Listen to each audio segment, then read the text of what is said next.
Um, Welcome, everyone. We'll start formally. I'm Julieanne Lamond. I'm the co-chair with Monique Rooney, who's here tonight, of the ANU Centre for Australian Literary Cultures. I'm very pleased to be hosting this event tonight.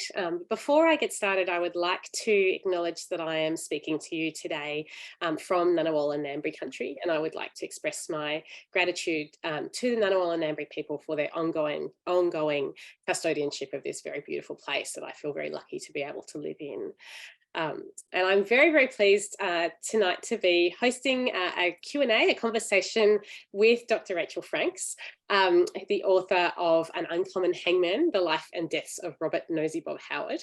I'll just read out your bio first, if that's okay, Rachel, if it won't embarrass you for me to do so.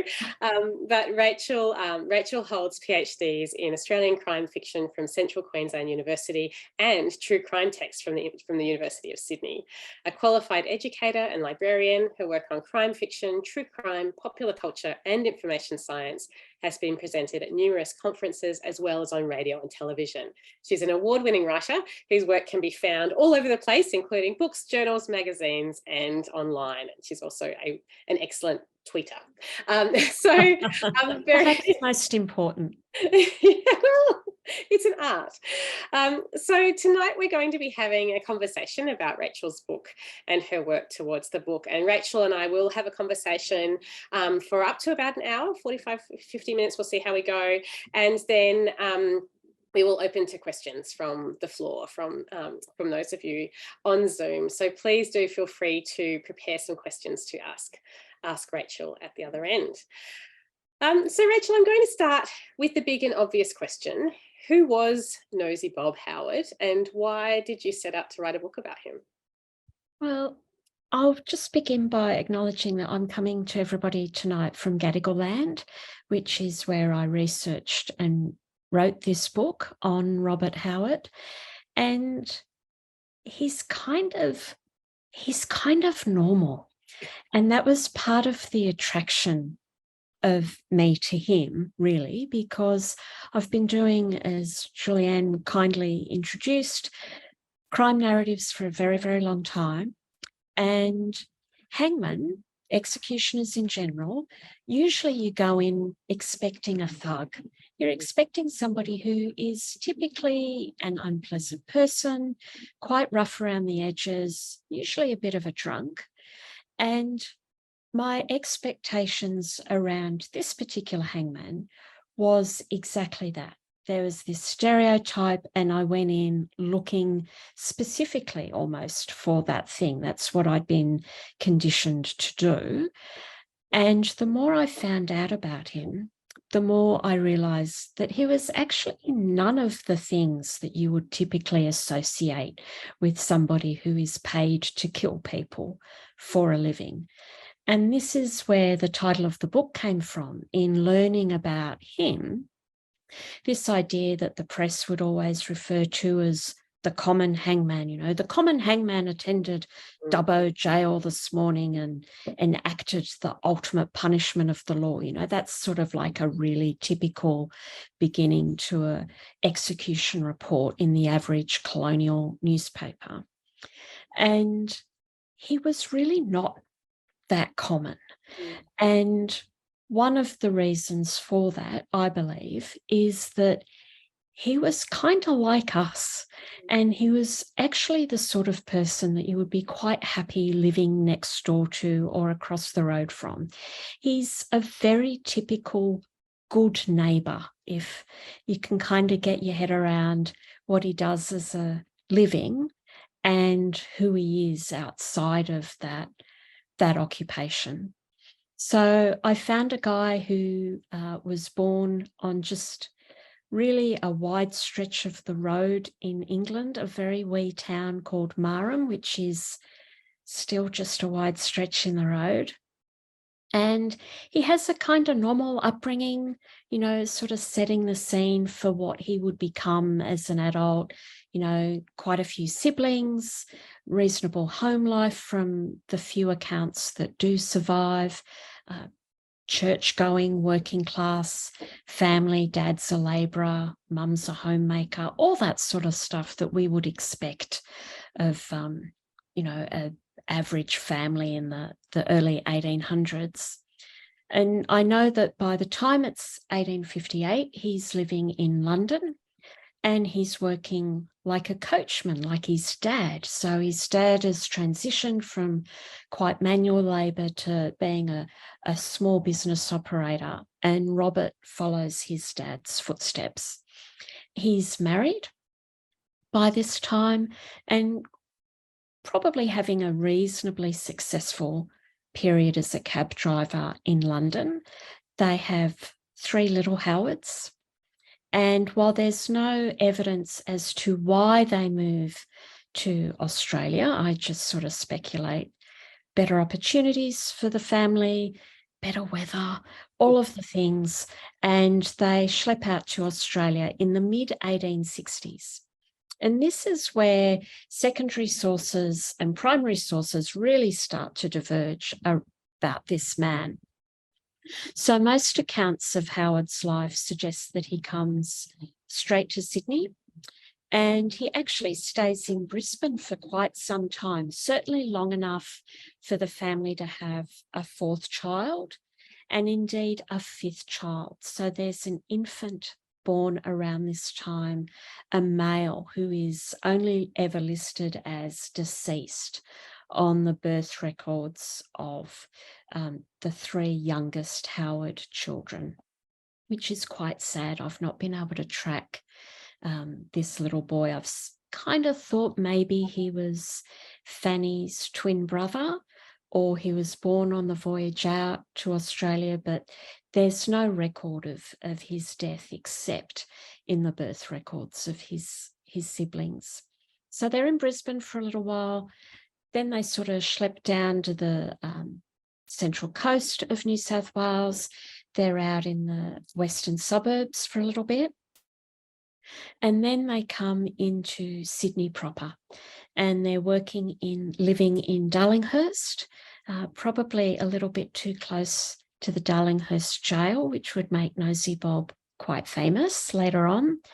And he's running a taxi company, or taxi sole business at least. And he's rumoured to be very, very successful. He's one of my favourite physical descriptions of Howard is he was quite the Adonis amongst the horsey crowd. So I don't know if he's like the Hugh Jackman of colonial cab drivers in Sydney, or whether it's some sort of terrible backhander. We do know that he's quite tall, he's quite muscular. How good looking he really is kind of up for debate, but he's certainly a favoured cab driver for middle class women living in these posh waterfront suburbs.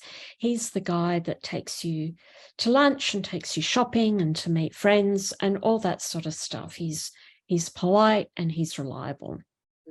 For men of the colony around that time, he's also known to be Sydney's most discreet cabman. So if you have a polite wife doing lunch during the day and you don't want her to know where you've been after work, then he's the guy that can pick you up and take you home without too much comment or gossip. But around this time, he does lose his nose. So it's been an interesting reaction to the book that a lot of people had actually heard of Nosey Bob, but they thought that it was because he was a bit of a snoop, too much time gossiping about his passengers or peering over back fences, all that sort of stuff. But it's actually because in typical Australian fashion, a man who has lost his nose is known as Nosey Bob. So he never makes any attempt to hide his disfigurement. So he's literally no longer the accessory of choice for women or even some blokes. It's kind of disconcerting, or at least very confronting for some people. And you see in the records that as his cab business goes into a decline, he's losing some of his regular income. He's got a wife, he's got 6 children at this time, which is possibly not a very large family by colonial standards, but it's certainly a lot of mouths to feed if you've had a loss of income. And so you see his own run-ins with the law. So he's done for swearing in public, so, not the worst thing in the world.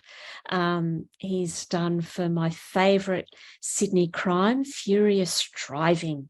And I love that as evidence that Sydney taxi drivers remain unchanged after all the other changes across the city. You can rely on cab drivers to be furious. And he's done for a little bit of drunkenness, not a huge amount, but enough to sort of get him a few fines and be threatened with time in jail if he becomes a repeat offender. So you can see his decline. And what we do know is that in the mid-1870s, such is his financial predicament that he takes on what's loosely described in the press as the certain odd job for the sheriff. So he becomes an assistant executioner. And this sort of tips his cab business over the edge because he's no longer receiving work from other cabbies.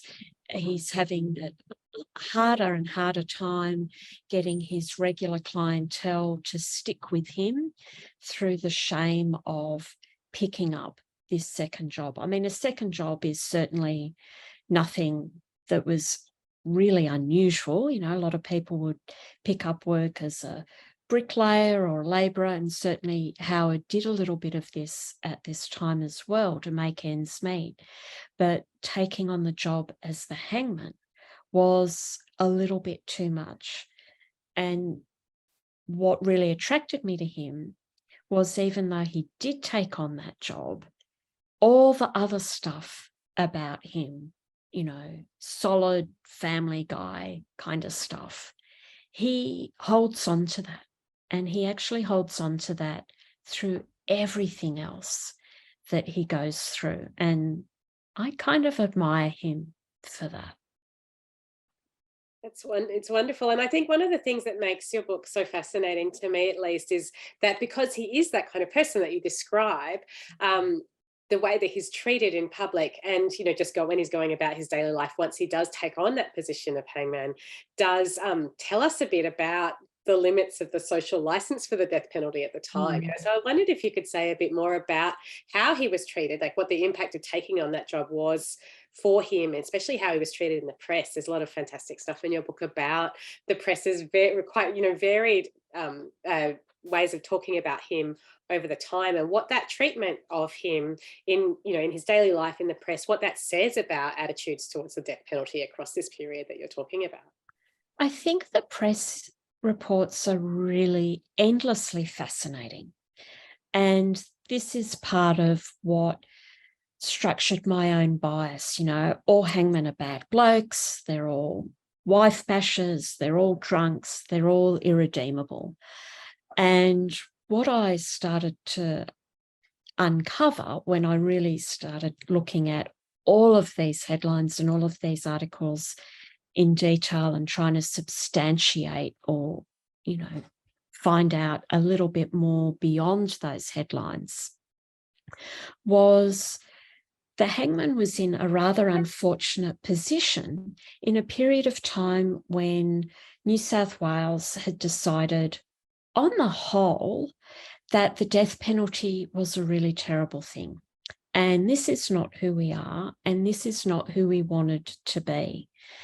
And often, it's so easy to believe those early colonial stories that the big debates about defining what society was going to look like and how it was going to be structured, they're all these sort of, the great white man, the huge personality in there and slugging it out with other huge personalities. And, that can be quite an easy thing to get caught up in, I think, because, some of these guys are extraordinary.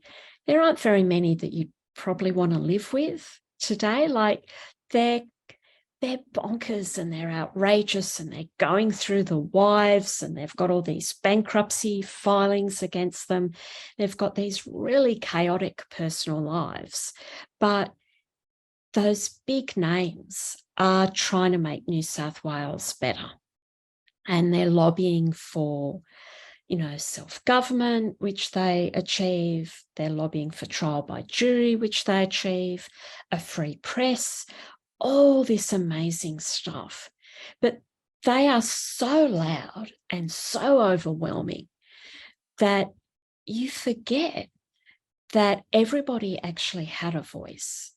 And Sydney is not that big a place in the colonial period. And these voices are, I believe, at their most poignant and their most diverse and often, yes, chaotic, but when it comes to the death penalty. And if you go beyond these headlines, there are so many people that they've had a win, right? So in the 1850s, we predate the UK, and it's a dreadful expression, but hangings were removed indoors. It sounds so polite and genteel. And what it just means is we stopped hanging people in these really over public displays by hanging them over the front of the jail walls, right? We sort of did it in private. We carefully curated a group of witnesses, made sure the right person was hanged for the right crime on the right date, and called it done. But what that meant was almost overnight, the press becomes the way that people understand crime and the ultimate punishment in New South Wales.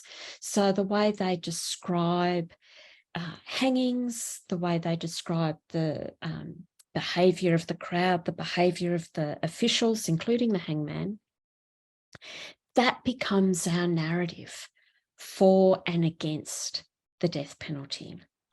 And other executioners copped it, but Nosey Bob cops it absolutely the worst. And you see that in those headlines that you mentioned, Julieanne, in that, and I think the reason for this is because he's disfigured, how easy is it to say it's his fault? He is the monstrous man, he's to blame. And by picking on one guy, it's so much easier than trying to face down the entire justice system.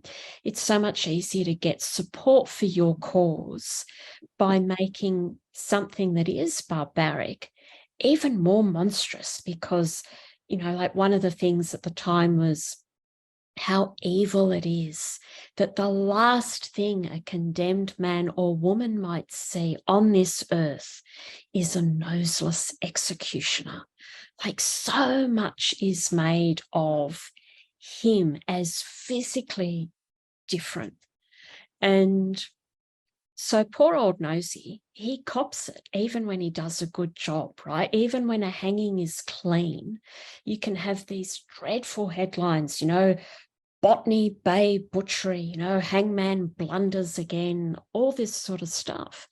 And if you look at the postmortem records or you look at other more official documents, you see, actually, no, he did, if you can do a good job, he actually did a good job that day. And so it's a really interesting thing and quite challenging as an historian, as someone really interested in literature, how we did this and the language that we used around it. Some of it is, they reckon the press is tough today. It's like, wow. I found it was fascinating in your book, the way that, for those who haven't read Rachel's book, she sort of tells Nosey Bob's life through the deaths of those he was, that he was tasked with hanging. And and the press narratives, they're so focused on how bad a job he did, even, and so they're incredible. That was fascinating to me to see how far they were focused, because it was tied up, as you argue, in this campaign against the death penalty, that they were very hard on him, when it seems like, as you suggest, he doesn't have a lot of, in the way of guidelines to how to carry out his job, and he does seem to be as assiduous as it was possible to be within what was the affordances of what he was given, but the language of their judgments on him in terms of his role was really interesting to me. And it's kind of, I liked the way he has a bit of spunk, right? Like, he is not completely voiceless in all of this. And one of the things that was really quite special to stumble across was the press manipulated him and his work, but he also had a couple of attempts of manipulating the press. So he was not opposed to going to the pub with a journo and buying a few rounds of drinks and giving his side of the story, and talking about how much effort he puts into preparing for a hanging. Journalists knew that they could go to his home and interview him, and depending on what time of year you went, he was quite the keen gardener, was our Nosey. And so journos knew that you could go and he would pick you a posy of flowers from the garden that you could take home to your wife or your girlfriend. So he's kind of not completely altruistic in how amiable he is, but you do see a different side of him, and depending on who he's talking to, you do see quite a genuinely generous side to him and the way he treats people. Oh, thank you.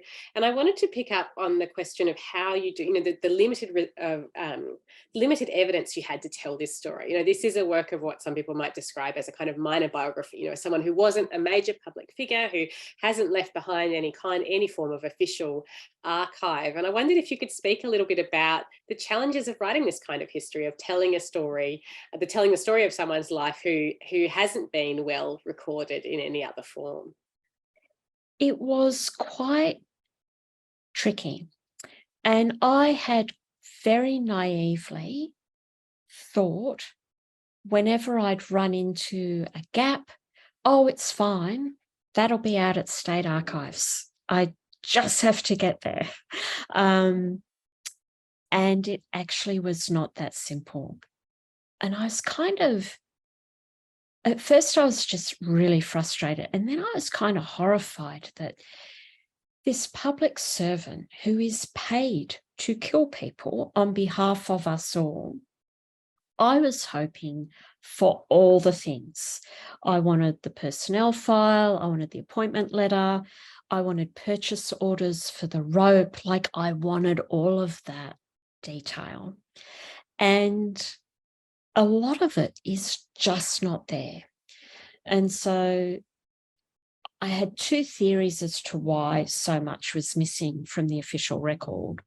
One is that it was just the shame, the inherent shame of being the first colony to hang somebody, because we were very enthusiastic. We waited a whole month and a day after setting up camp in Port Jackson before we sort of strung somebody up in a tree and said, right, that's what happens to you if you do the wrong thing.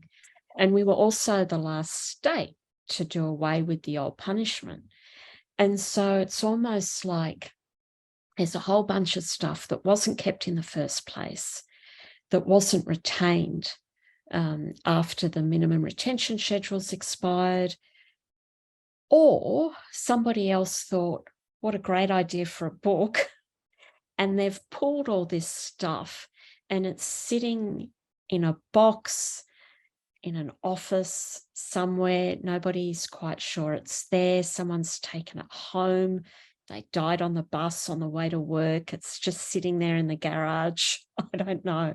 But there are just these terrible gaps in the archive. And I've tried to be quite honest in the book and not sort of start every paragraph with, well, I think this happened, but at least give a couple of different logical accounts of what likely happened, and then let the reader decide, or, you know, try and sway them in a certain direction that, oh yes, well, that does make sense. And it was tricky, and that's why I ended up telling his story through the 62 people that he hanged, because at least there was a bit more documentation around people who were executed over his career.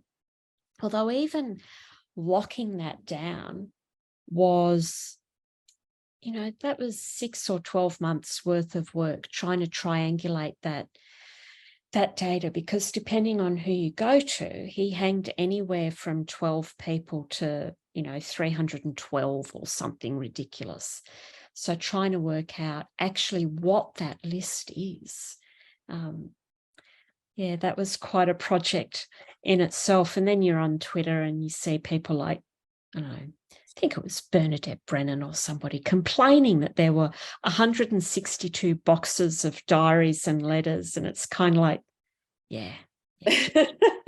But the decision that you made, though, to tell the story through these cases of the people who were hanged tells a whole lot of other fascinating stories about the history of New South Wales this period. And one of them is about the changing attitudes towards the death penalty. And one of the ways that plays out across the book is through the various campaigns for mercy for each of these cases, you know, so that there were some, as you know, throughout the book, there are some cases, some people for whom there were public campaigns for leniency or for mercy, and others for whom there was no campaign. And there were some whose campaigns were successful and others who weren't. And I wondered if you could say a little bit about that. I mean, for me, it was fascinating to see how questions, for example, of race played out in the decision whether or not the public, you know, cared enough to mount a campaign, and then whether it was successful. So I wondered if you could talk a little bit about that. It was really quite interesting seeing who was considered worthy of public attention. So, and it was kind of more equally applied then. Like, I mean, women are always particularly subjected to needing to prove themselves innocent in court and in the press. And the same if they are a victim of crime. So some female victims inspire more outrage than others, and that remains complicated. And I think it was interesting to sort of do this work and showcase that, you know, some stuff, like bad taxi drivers in Sydney, some stuff really hasn't changed very much at all. But the thing that did strike me too were issues around race, and the idea that people always knew that it was wrong. So you have a lot of outrage, for example, around the First Nations men that Nosey Bob hangs over his career. And there are often more protests to try and gain a reprieve for those particular men. And you see comments in pro-death penalty newspapers like the Sydney Morning Herald, and, you know, they won't do columns and columns of press like, say, the Evening News or the Bulletin, which were really abolitionist in their stance. But they'll, you know, it's still quite cutting. They'll say stuff like, we believe that hanging the black fellow is a mistake, and that the government should think more clearly about this. And so there is a real sense, a publicly acknowledged sense that, you know, black men, by the language of the day, are much more likely to hang for some crimes such as rape than a white man accused of the same crime, and on less evidence, usually. We also see it for people from other countries, particularly people of Asian descent. Not always as obvious, which is quite shameful, but it's interesting that at least there will be some acceptance of the fact that so-and-so did not get a fair trial. There was no translator in the courtroom, and he did not really know what was going on. And you see some attitudes change over time. So traditionally, if you're a condemned man, you will hang in your prison garb. That's just the way it is. But often exceptions would be made for people who did come from other cultures to be hanged in their traditional dress. And, you know, for example, there's one case where a lot is made about how one man is most relieved about the whole situation when his robe and his Chinese slippers are delivered to him the night before by the governor of the jail.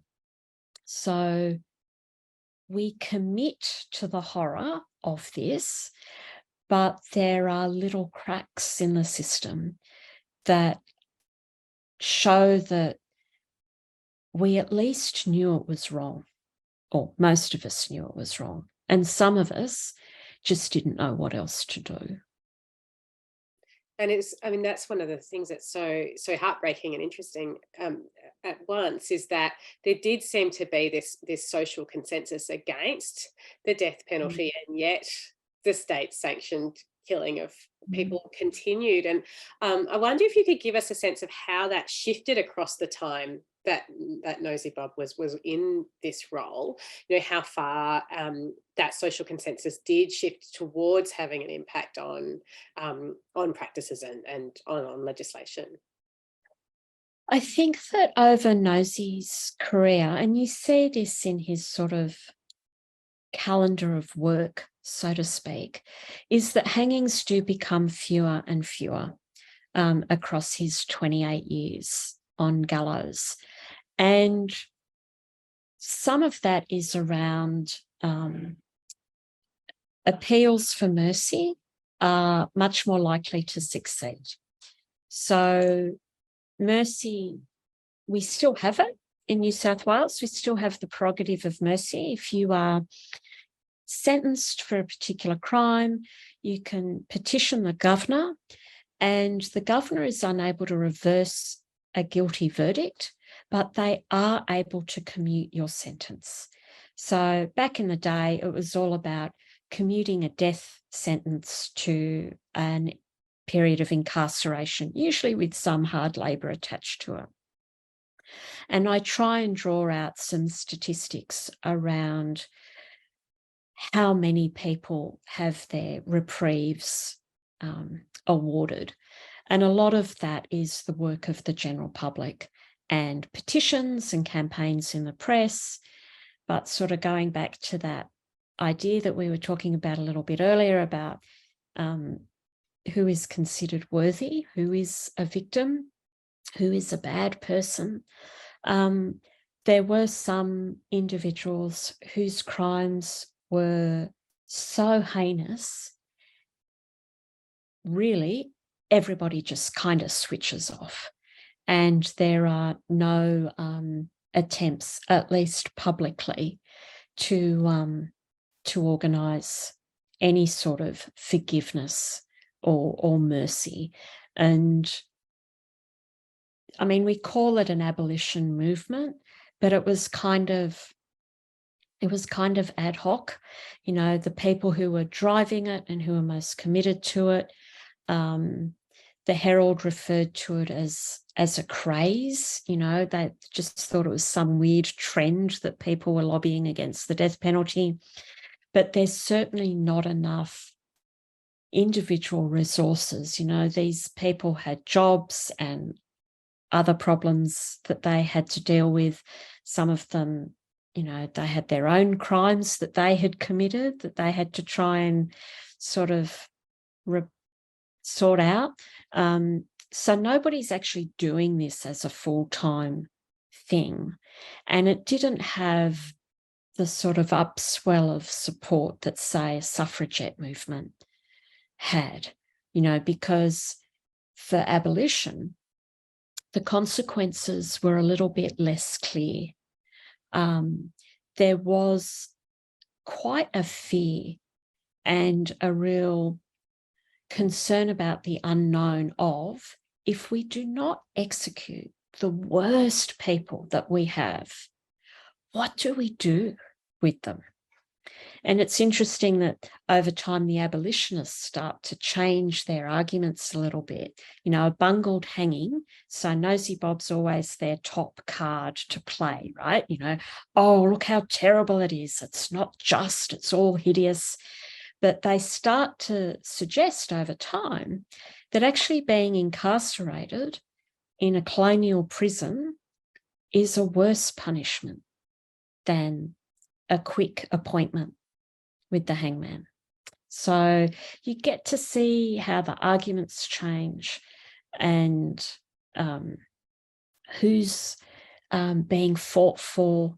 And it really is quite interesting that on the whole, most people believe it's the wrong thing to do, as they do now. Usually, even with really terrible crimes that, will dominate our headlines today, you do a sort of a straw poll or even a more sophisticated survey, and very rarely is it lower than sort of 70 or 75% of people saying, no, we should not have the death penalty. And the people who say that we should have capital punishment will often waver once you start saying, okay, well, what sort of capital punishment should we have? Should we go back to hanging people, or should we shoot them, or should we do all these other things? And once you're confronted with the horror of actually deciding how someone should die, that's often enough to make people think more deeply about this issue. And your book does a wonderful job of focusing our minds on that, because of focusing us on the figure, to, on the pointy end of the situation, which is the person who the state needs to pay someone to undertake these killings. And it is that act of appointment and employment that dramatizes the real moral difficulty of this situation. And I was wondering, if there was some, the cumulative effect of writing about all of these cases of these people who were killed by the state, were there some cases that you found more difficult to write about and think about than others? Yeah, the people who were innocent, on my great criminological expertise, which is limited, but every now and then I would there is no way that person committed that crime. And there's one case in particular, and I was sort of being quite methodical. I had my list and I'm just going through, okay, next one, because there are a couple of people that Nosey Bob takes care of that I worked on before, and it was like, oh, I'm never doing them again. And then it's kind of like, oh no, they're on the list. I can't just say, dear gentle reader, I'm sorry, I've had enough of the Macons. I shan't be doing that now. So I had to go through all of them. And there were a couple that I hadn't encountered before. And there's this one particular guy, and he's charged with sexual assault and murder, and he doesn't respond well to bad police interrogation. And it's just such a flawed case from beginning to end. So I know he dies because he's on my list, right? And I get so distressed at this idea that this man is going to hang for this terrible crime that he did not commit, that I start trying to find a different outcome. So I become one of these lunatic historians that's got like 147 trove windows open at the same time, looking for a different result. Like, don't do it, Nosey. And it's so heartbreaking in that he goes out onto the scaffold. He's been collected from the condemned cells. And his lawyer, his main lawyer, is downstairs in the yard at Darlinghurst Jail as one of the official witnesses. I can't imagine being a lawyer, losing a case, and then turning up to an execution. So this guy turns up, and Archer sends a message down to the yard and asks if the lawyer is allowed to come upstairs and be with him on the platform. And he says, if you hold my hand, I will be able to do this with some bravery. And I just could not get past what that does to all of those people who are there. I mean, I know what it does to Ma. He becomes a stark raving abolitionist, and he's literally down in the Domain weeks later, you know, yelling at the world. So you sort of think in terms of, it's almost like a sacrifice, that each of these bad cases provides evidence to dismantle that particular system. So that was really quite tough. And then at the other end of it, there are a couple of guys in this book, and especially when it came to editing and just going over the same material over and over again, moving commas back, swapping out adjectives, all of that sort of stuff that we all do. And I became quite blasé about some of them. It's sort of like, oh yeah, see you, mate. And then I had to check myself. Like, I felt terrible, you know, and I have never agreed with the death penalty, but it was the first time that I kind of felt the frustration of those who also had question marks over it, but didn't know what else to do. So anyway, 62 hangings was probably, it was a great idea when I came up with it. I thought, oh, this is going to fix that problem of a gap in the archive. And yeah, and then trying to work out what that was doing to me while I was undertaking that work, and then trying to come up with 62 different ways to describe a hanging so that my, you know, poor gentle reader wouldn't be too put off, that they would stick it out to the end. And one of the questions I wanted to ask you about was about tone, because you say towards the end of the book that you hope to have captured something of Howard's tone himself, his voice, you know, and you say cranky, generous, indignant, and often darkly funny. And I think you do achieve this, you know, so although the book is obviously about this extremely serious subject, there is this tone of dark humor that surfaces periodically throughout. And I wondered how you managed to, what were some of the challenges of finding the right tone to tell this story? It was a fine balance, you know, like sometimes I'd put something in, I think, nah, Franks, that's crossing a line, that would come out. I always thought that humor was important. And then the more I learn about him, and the more I learned that he's really quite funny on many occasions. So I thought, you know what, I think he would be on board with this. And some of it I did for just my own sanity, because for every article that I quote, you know, I could have read 80 accounts of an execution looking for, you know, just the right word or the right extra piece of information to include. So there's a little bit of hanging fatigue while I was doing all of this. And then I decided to keep it in. My publisher was very supportive of it. She was quite, no, it's good. It gives the readers, you know, an opportunity to reset if they need to. And I also think it highlights some of the absurdities of how it was reported and what we were doing. And it fits in with my own slightly warped view that it really was something to be afraid of, not necessarily the death penalty for each individual in society, but for me, there was like this fear of we could collectively not necessarily endorse this, but let it go. And there's always a fear that we can become that sort of society again. I mean, we've got enough legislative framework in place at the moment that that's not going to happen in this country. But if you can laugh at something, then you can't be afraid of it.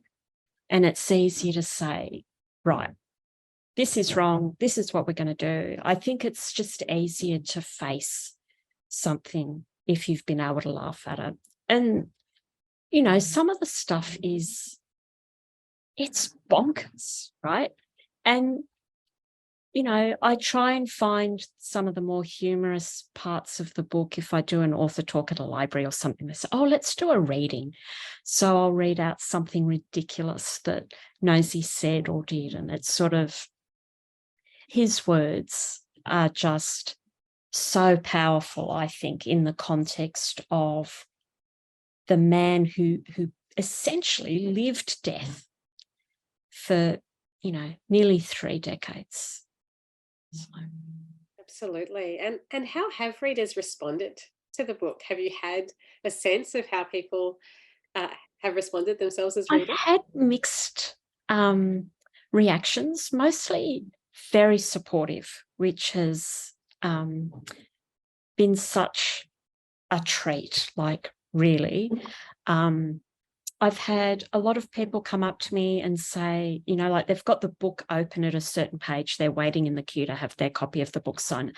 And because I'm by nature slightly anxious, I always think, oh no, they've found a mistake. They're here to point it out to me. But no, they're just telling me that they're related to this victim or they're related to that murderer. So, oh, an axe murderer. Excellent. Thanks for coming. People have just said they didn't know that, which is just such a joy to me. Like they didn't know about all the people who put their lives on hold to fight for something better. They didn't know about some of the living conditions. They didn't appreciate what jails were like, because I've tried to also flesh out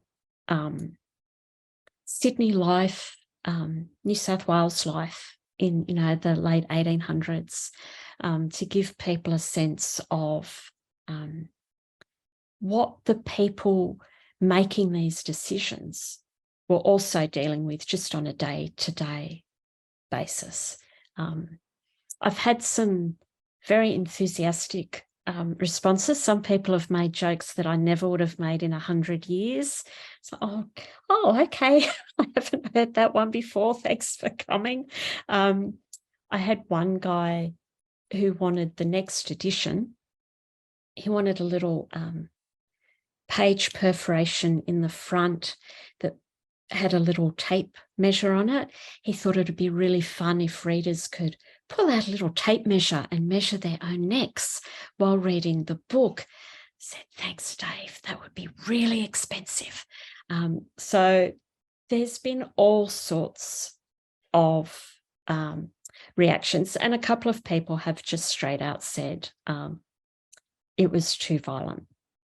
And indeed, one of my first reviews was from Penny Russell, and she says in her review, not bedtime reading.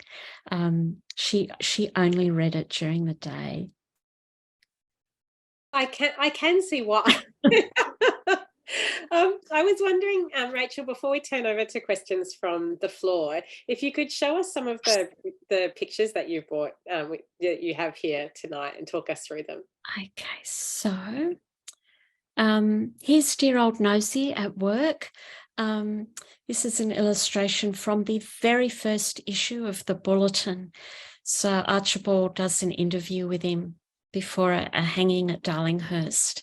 So I learnt much more about rope and the technical aspects of hanging than I had anticipated. And it's quite an unusual picture of him, because normally we see him in profile to highlight the fact that he has no nose, but here he is just sort of going about his day and he's smoking. It's always smoking. So you can see here a bit more of a detailed illustration of him. So it's always hard to tell, but the fact that if he had a nose in this picture, he probably would be reasonably good looking. The fact that the bulletin offered such a generous illustration is usually a good indicator. If the really rabid abolitionists have something nice to say, you can usually trust it, because they had no reason to be kind. Here are some of the archival materials sort of going around his life at State Archives. I became known as the woman with all the trolleys. Oh, you're back. They were endlessly patient with me. This is one of the really beautiful petitions. So talking about those attempts to secure mercy before, and some of these come in little wads of paper. Some of them are glued together into scrolls. They can be hundreds of feet long. And you'll have members of the jury, politicians, lawyers. You can go through and see all these really posh addresses, and you also get the occasional person who signs with their X mark. So again, that idea of everyone has a voice, just potentially not as articulate as others. This is a great photo. This is at the State Library of New South Wales. So these are the walls to Darlinghurst Jail, the front gates on Forbes Street. So this is Nosey's home jail, where he goes to work every day. So most hangmen would just go in on the day of a job. He goes to work every day like a regular civil servant. He's doing the gardens, he's looking after the animals, trying to set a good example for his children. This is a ground plan of Darlinghurst Jail. And there's all sorts of detail there. So you can see the flower beds and the vegetable beds that he tended.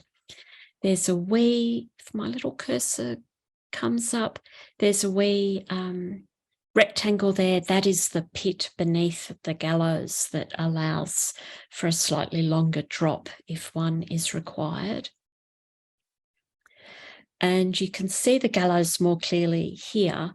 So it's that platform underneath an awning, and down in the yard where you have a prisoner sitting by a table and bench.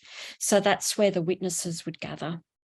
And then the trapdoors would be released, and the condemned felon or felons, the gallows at Darlinghurst, could conveniently, as we are told, accommodate 2 felons at once. They would fall, and then people would wait the usual time and sign off on a certificate of execution. And there were terrible, terrible penalties, especially for the medical officer, if you made a false statement at a private execution. Here's the table of drops. So I alluded just a moment ago to how long the rope had to be. So the smaller you are, the further you have to fall to generate enough force to break the neck. I became quite obsessed with how far I would have to fall. And then there's this sort of stuff that's in the archive that's just, it's just the most obscene example of bureaucratic concealment. So you have these instructions circulated to hangmen around empire, you know, where the chaplain will stand, what sort of prayers will be read, the time of day, all that sort of stuff. And for those hangmen with less than perfect literacy rates, have all these convenient diagrams that you can just follow. It's a bit of a how-to guide on execution. And this was something that I had commissioned for the book. So the English model usually is that each jail governor is responsible for hiring their own hangman. But in New South Wales, we had one, usually an assistant. We'd had a couple of bad experiences on scaffolds, not often, but every now and then someone decided, no, it's not my time, I'm not going, and you'd have a bit of a scuffle. So they usually operated in pairs.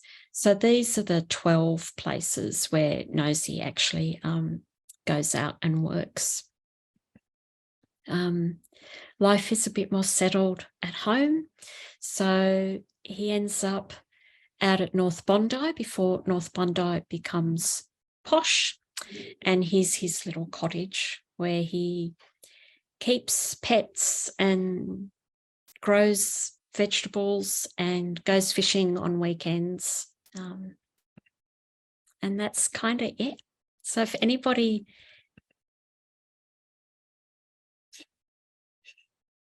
else had any questions? Sorry, I'm just fighting with PowerPoint. That is my obligatory technical glitch. Thank you so much, Rachel. So wonderful to speak to you about this book. And I wonder now if we have questions from the floor.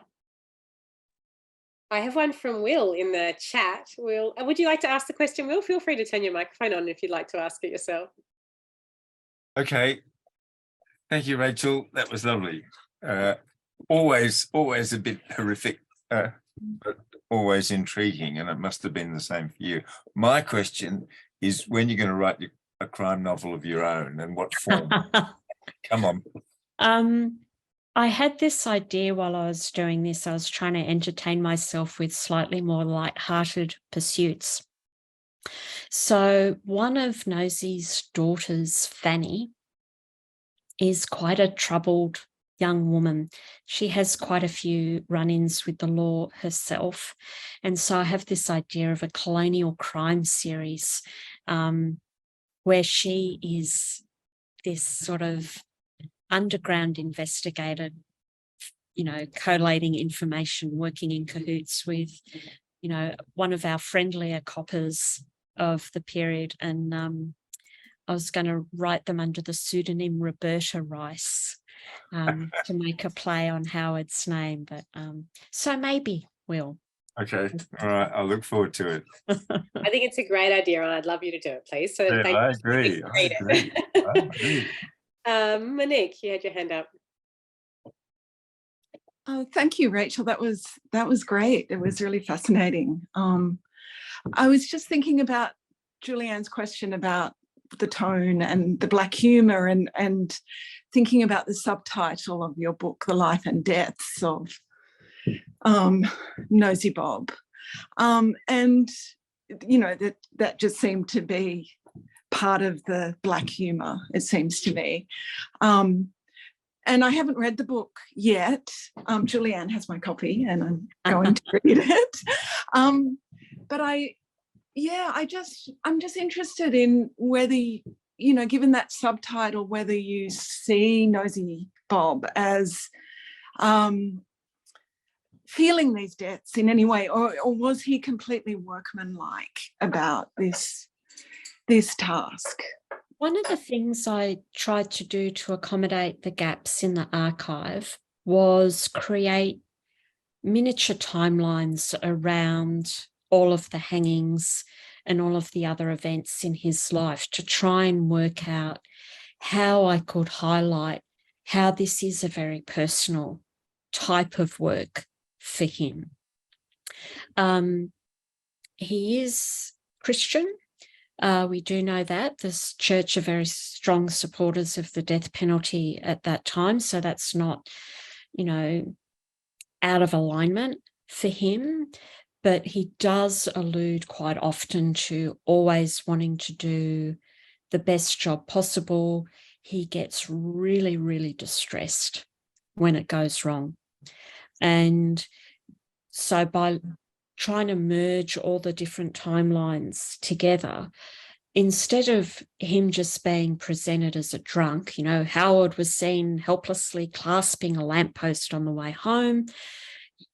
You can actually feed that into this sort of linear narrative and work out that he'd not had a great week at work that week, and so that weighed heavily on him.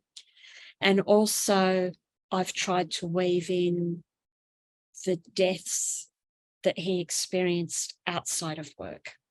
So, you know, he cops a lot of bad press for being drunk. And if people at the time had been paying attention, you know, it's the 10-year anniversary of his wife's death. And so you can see him feeling that and reacting to that. One of the more startling combinations of death is he hangs somebody at 9 o'clock in the morning and he goes to the funeral of a grandchild that afternoon. And the idea that he was then able to just get up every day and get dressed and go to work and try and be as normal as possible, I think that says something really quite extraordinary about him. So yes, as Julieanne says, he's this minor biography. He's kind of this side character that some people have stumbled across, or he pops up in other people's stories just by default, that he's there in the last scene, so to speak. But in his own way, he is kind of this great figure, this kind of example of who we wanted to be as a society coming out of colonialism and going into federation and wanting to have a more sophisticated, stronger work ethic about what we do. So, yeah, it's there, I hope. Oh, thank you, Rachel. Chloe, you had a question. Thank you again. Really look forward to reading this. It sounds absolutely incredible. What I wanted to ask, just like a little bit, I guess, more to my own personal research, because I'm researching a woman who was executed in Victoria. And because her case, there was this massive uproar about the ethics of hanging a woman. So much so that the executioner who was employed to hang her actually committed suicide because he feared damnation if he hanged a woman. So I want to know, did Nosey Bob, did Nosey Bob, did he execute any women? And if so, what were his ethics towards that? So he executes one woman, Louisa Collins. She's the last woman hanged in New South Wales. His assistant quits. So his assistant's not going to have anything to do with hanging a woman. And Howard is really anxious about it. So there's all this debate about hanging a woman, and he does this really weird thing. So he brings a chair to the platform. So there's this assumption that she's a woman. What if she gets hysterical? You know, what do we do? And so there's this idea that he was going to tie her to a chair and send woman and piece of furniture through the trapdoor. Chair not required. She's actually a lot more stoic than some of the blokes that he meets. But he has this thing that he says on the scaffold, and it's quite religious. He says it to everybody. And in her case, he uses the word woman instead of man. And he says, "My poor woman, no one regrets this more than I do." And the more I learn about him, the more I actually do believe that. And I know I started out by saying that, you know, I've met a few executioners, not in real life, but through the records over my time. And I was expecting them all to be thugs. And what I actually worked out in this book is that they are all extraordinarily broken.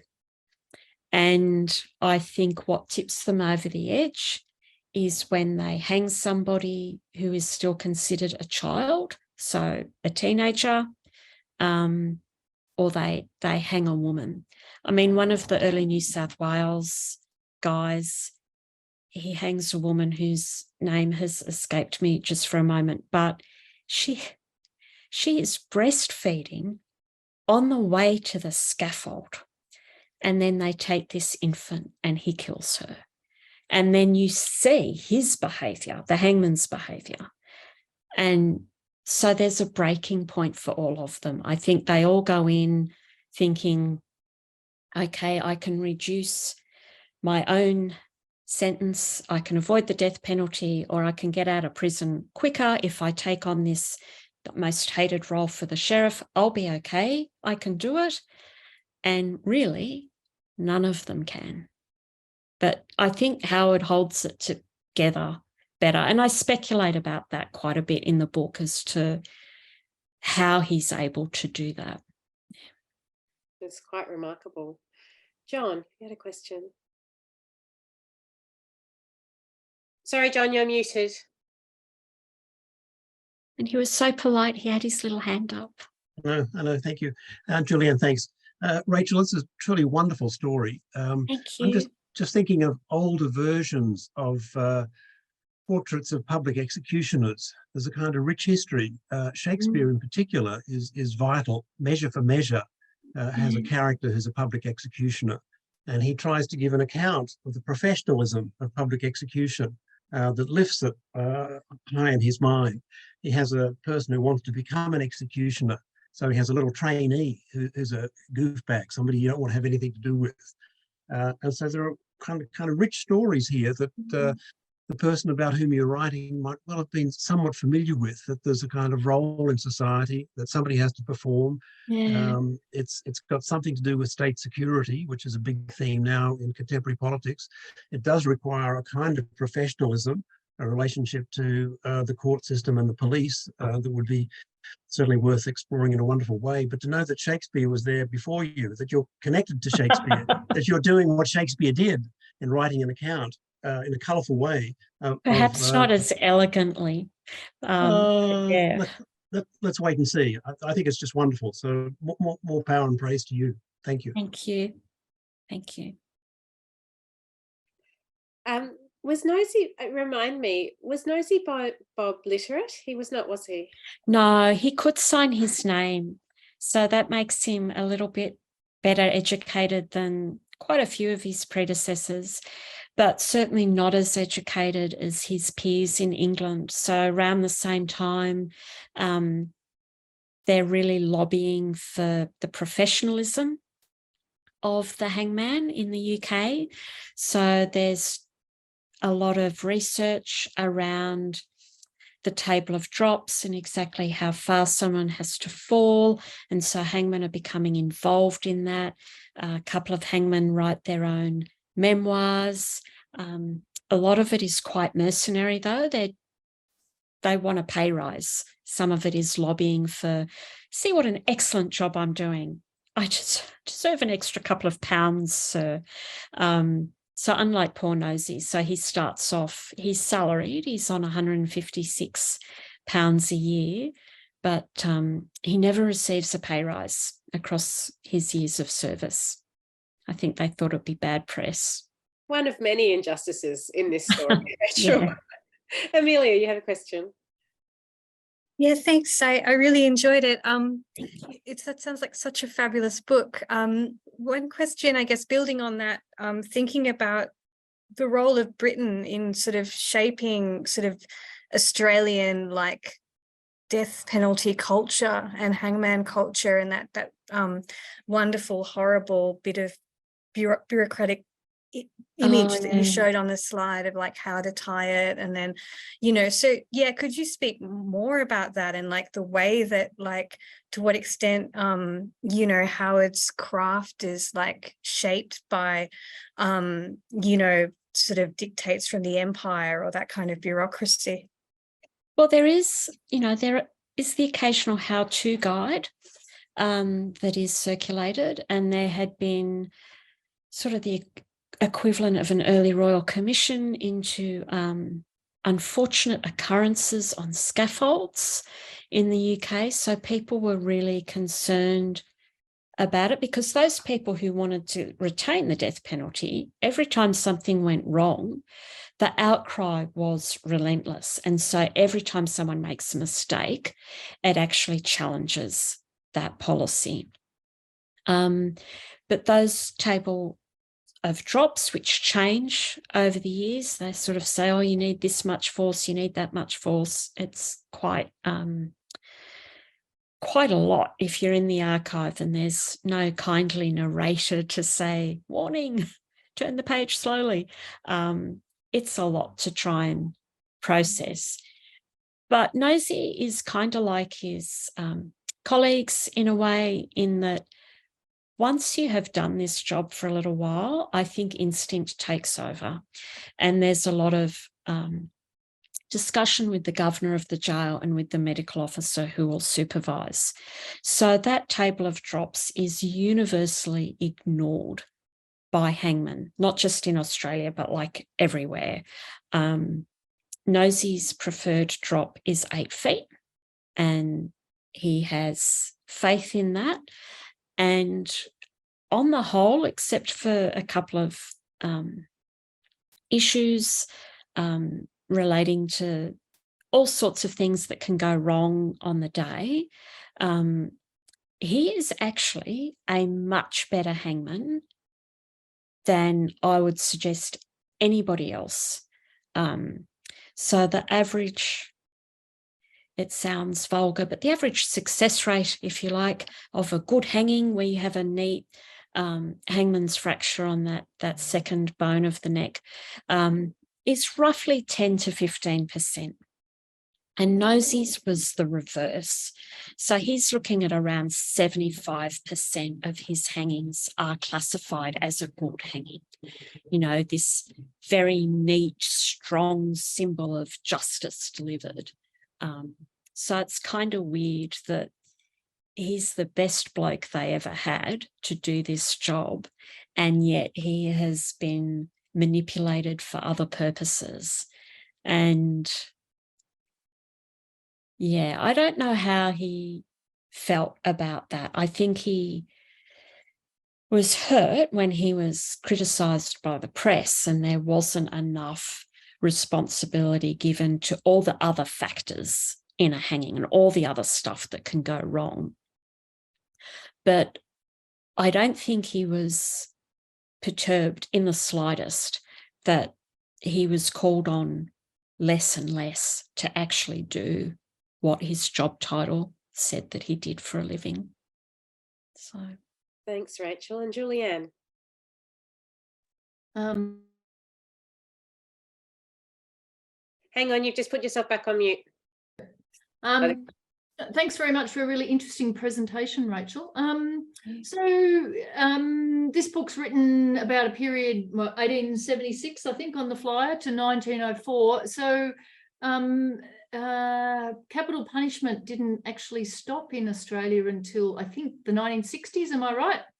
So 1955 for what we call ordinary crimes like murder.